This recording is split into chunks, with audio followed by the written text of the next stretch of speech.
Hello दोस्तों, कैसे हो आप लोग। उम्मीद करता हूँ कि आप लोग अच्छे होंगे और आप लोग की तैयारी भी अच्छी चल रही होगी। तो दोस्तों, आज हम लोग शुरू करते हैं पॉलिटी का लेसन 10 यानी नागरिकता। इसका क्वेश्चन नंबर फर्स्ट है, भारतीय संविधान के कौन सा अनुच्छेद नागरिकता से संबंधित है। तो इसका राइट आंसर हो जाएगा अनुच्छेद 5 से 11, जो कि ऑप्शन नंबर सी में दिया हुआ था। इसका right answer option number C हो जाएगा।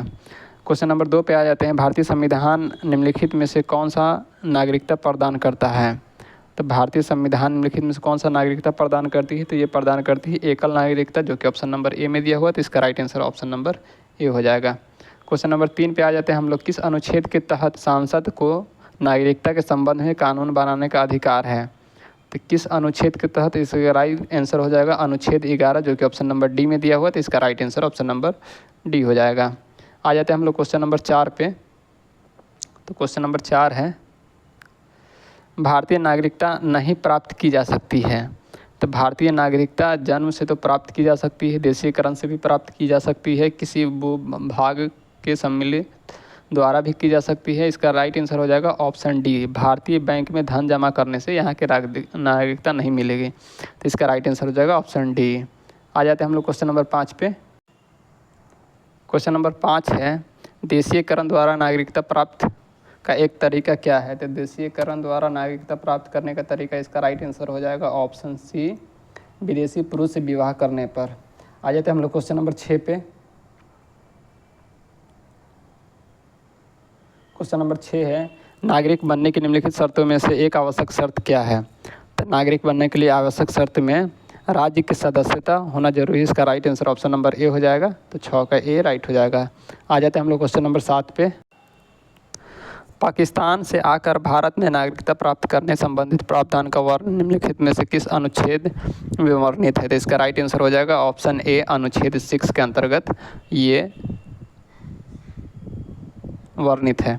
आ जाते हैं हम लोग क्वेश्चन नंबर 8 पे। नागरिकता के लोप होने का एक नियम है। तो नागरिकता लोप होने का एक नियम है, परिवार से बिछड़ जाने पर नहीं है, देशद्रोह या अपराध सिद्ध होने पर, भ्रमण के लिए विदेश जाने पर और शिक्षा के लिए विदेश जाने पर। तो इसका राइट आंसर हो जाएगा ऑप्शन नंबर बी, देशद्रोह का अपराध सिद्ध होने पर नागरिकता खत्म हो सकती है। आ जाते हैं हम लोग क्वेश्चन नंबर 9 पे। तो क्वेश्चन नंबर 9 है, एक व्यक्ति नागरिकता के अधिकार कैसे खो सकता है। एक कारण हो सकता है।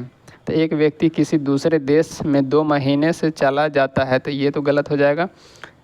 एक व्यक्ति दूसरे राज्य की नागरिकता ले लेता है। तो इसका right answer option number B हो जाता है। अगर व्यक्ति दूसरे देश या दूसरे राज्य का नागरिकता ले लेता है तो उसका नागरिकता हिंदुस्तान की खत्म हो जाएगी। आ जाते हैं हम लोग क्वेश्चन नंबर 10 पे। तो क्वेश्चन नंबर 10 निम्नलिखित में से कौन सी शर्त भारत की नागरिकता प्राप्त करने के लिए नहीं है। तो इसका राइट आंसर हो जाएगा ऑप्शन नंबर डी, संपत्ति स्वामित्व का शर्त। आ जाते हैं हम लोग क्वेश्चन नंबर 11 पे। तो क्वेश्चन नंबर 11 है, भारत की नागरिकता निम्नलिखित में से किस प्रकार प्राप्त की जा सकती है। तो इसका राइट आंसर हो जाएगा ऑप्शन ए में दिया हुआ जन्म से, ऑप्शन बी में दिया हुआ वंशानुक्रम से, ऑप्शन सी में दिया हुआ देशीयकरण से और ऑप्शन डी में दिया हुआ उपर्युक्त सभी से। तो इसका राइट आंसर हो जाएगा ऑप्शन डी। हम लोग आए थे क्वेश्चन नंबर 12 पे। क्वेश्चन नंबर 12 है, नागरिकता प्राप्त करने व खोने के विषय में विस्तार से चर्चा कहाँ की गई है। तो इसका राइट आंसर हो जाएगा ऑप्शन बी, 1955 के नागरिकता कानून में, जो कि ऑप्शन बी में दिया हुआ। तो इसका राइट आंसर ऑप्शन बी हो जाएगा। क्वेश्चन नंबर 13 पे आ जाते हैं हम लोग। तो क्वेश्चन नंबर 13 में कुछ पॉइंट्स दिए हुए हैं और किसी व्यक्ति की भारतीय नागरिकता निलंबित की जा सकती है। तो इसका राइट आंसर हो जाएगा, यदि कोई व्यक्ति स्वेच्छा से दूसरे देश की नागरिकता ग्रहण कर लेता है तो इस स्थिति में यहाँ की नागरिकता खत्म हो जाएगी, ये सही है।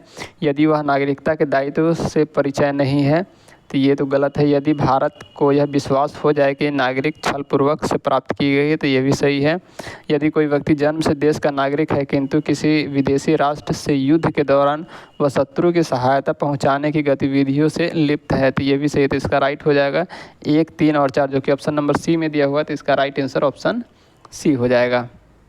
आ जाते हैं हम लोग क्वेश्चन नंबर 14 पे। तो क्वेश्चन नंबर 14 है,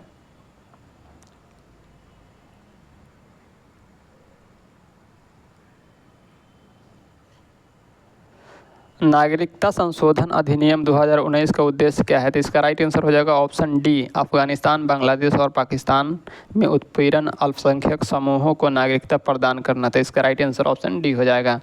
हम लोग आए थे क्वेश्चन नंबर 15 पे। तो क्वेश्चन नंबर 15 है, कितने वर्षों तक लगातार बाहर रहने पर नागरिकता समाप्त हो जाती है? तो इसका राइट आंसर हो जाएगा ऑप्शन सी, 7 वर्ष तक।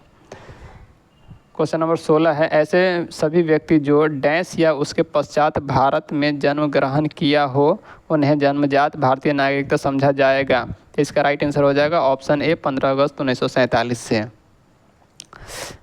क्वेश्चन नंबर 17 है, निम्न में से किस स्थिति में किसी भारतीय व्यक्ति की भारतीय नागरिकता समाप्त हो सकती है? तो इसका राइट आंसर हो जाएगा ऑप्शन ए में दिया हुआ त्यागने पर, ऑप्शन बी में दिया हुआ प्रवसान पर और ऑप्शन सी में दिया हुआ वंचित किए जाने पर। तो इसका राइट आंसर ऑप्शन डी हो जाएगा, उपर्युक्त सभी। क्वेश्चन नंबर 18 पे आ जाते हैं। क्वेश्चन नंबर 18, निम्न में से किस स्थिति में किसी व्यक्ति को भारतीय नागरिकता से वंचित नहीं किया जा सकता है? तो ऑप्शन ए में दिया हुआ निर्वाचन के दौरान, ऑप्शन बी में दिया हुआ आपातकाल के दौरान, ऑप्शन सी में दिया हुआ युद्ध के दौरान। तो इसका राइट आंसर हो जाएगा ऑप्शन डी, उपर्युक्त सभी, मतलब इस सभी के दौरान भारत को नागरिकता से दूर नहीं किया जा सकता। आ जाते हैं हम लोग क्वेश्चन नंबर 19 पे। तो क्वेश्चन नंबर 19 है, भारतीय संविधान में नागरिकता का प्रावधान कब लागू हुआ? तो भारतीय संविधान में नागरिकता प्रावधान लागू हुआ है, ये लागू है 1949 में, जो कि ऑप्शन नंबर बी में दिया हुआ। तो इसका राइट आंसर ऑप्शन बी हो जाएगा। क्वेश्चन नंबर 20 है, भारतीय संविधान के अंतर्गत भारत के नागरिकों को कौन से अधिकार प्राप्त हैं जो गैर नागरिकों को नहीं है? तो इसका राइट आंसर हो जाएगा ऑप्शन ए में दिया हुआ कुछ सार्वजनिक पदों की पात्रता, तो ये भी सही है। ऑप्शन बी में दिया हुआ सांसद का विधानमंडल के सदस्य होने का अधिकार, ये भी सही है। अनुच्छेद सी में दिया हुआ अनुच्छेद 15, 16 एवं 19 द्वारा प्रदत्त मौलिक अधिकार। इसका राइट आंसर हो जाएगा ऑप्शन डी, उपर्युक्त सभी। आ जाते हैं हम लोग क्वेश्चन नंबर 21 पे। निम्नलिखित में से किस वर्ष भारतीय संसद द्वारा नागरिकता अधिनियम पारित किया गया? तो इसका राइट आंसर हो जाएगा ऑप्शन सी, 1955 में। क्वेश्चन नंबर 22 पे आ जाते हैं हम लोग। क्वेश्चन नंबर 22 है, भारत में एकल नागरिकता की अवधारणा अपनाई गई है। तो ये अपनाई गई थी इंग्लैंड से, जो कि ऑप्शन नंबर ए में दिया हुआ था। इसका राइट आंसर ऑप्शन ए हो जाएगा। क्वेश्चन नंबर 23 है, भारत में रहने वाला ब्रिटिश नागरिक दावा नहीं कर सकता है। तो ये दावा व्यापार और व्यवसाय की स्वतंत्रता का अधिकार का दावा नहीं कर सकता, जो कि ऑप्शन नंबर ए में दिया हुआ था। इसका राइट आंसर ऑप्शन ए हो जाएगा। क्वेश्चन नंबर 24 है, किस देश में दोहरी नागरिकता का सिद्धांत स्वीकार किया गया है? तो इसका राइट आंसर हो जाएगा ऑप्शन डी, संयुक्त राज्य अमेरिका में दोहरी नागरिकता का सिद्धांत है। क्वेश्चन नंबर 25 पे, नागरिकता निम्नलिखित में से किन विधियों द्वारा प्राप्त की जा सकती है? तो एक है जन्म द्वारा, ये सही है। 2 में दिया हुआ आनुवांशिकता द्वारा, ये भी सही है। 3 में दिया हुआ पंजीयन द्वारा, ये भी सही है। 4 में है अनुरोध द्वारा। तो सिर्फ अनुरोध करने से नागरिकता नहीं मिल जाएगी, इसके लिए पंजीयन भी करना होता है। तो इसका राइट आंसर हो जाएगा 1, 2, 3, जो कि ऑप्शन नंबर बी में दिया हुआ है। तो इसका राइट आंसर ऑप्शन बी हो जाएगा। क्वेश्चन नंबर 26 पे आ जाते हैं। क्वेश्चन नंबर 26 है, नागरिकता प्राप्त करने के लिए शर्तें निर्धारित करने वाला सक्षम निकाय कौन सा है? तो इसका राइट आंसर हो जाएगा ऑप्शन सी, सांसद। क्वेश्चन नंबर 27 है, भारत का एक नागरिक अपनी नागरिकता खो देगा यदि वह भारतीय नागरिकता का परित्याग करता है, स्वेच्छा से अन्य देश की नागरिकता प्राप्त करता है, तो इसके अनुसार भी नागरिकता खो सकता है, इसके अनुसार भी नागरिकता खो सकता है। किसी अन्य देश के नागरिक से विवाह करता है, तो ऐसे में नागरिकता नहीं खोता है, सरकार की आलोचना करता है। तो इसका राइट आंसर हो जाएगा 1 और 2, जो कि ऑप्शन नंबर सी में दिया हुआ। तो इसका राइट आंसर ऑप्शन सी हो जाएगा। क्वेश्चन नंबर 28 पे हम लोग आ जाते हैं। क्वेश्चन नंबर 28 है, नागरिकता संशोधन अधिनियम भारत के संविधान के निम्नलिखित में से किस भाग के अंतर्गत आता है? तो इसका भाग 2 के अंतर्गत आता है, जो कि ऑप्शन नंबर बी में दिया हुआ है। तो इसका राइट आंसर ऑप्शन बी हो जाएगा। तो दोस्तों, इस तरह से हम लोग का ये चैप्टर कंप्लीट होता है। अगर वीडियो अच्छी लग रही है तो लाइक कीजिए, शेयर कीजिए। सब्सक्राइब नहीं किए हैं तो सब्सक्राइब कर लीजिए। धन्यवाद।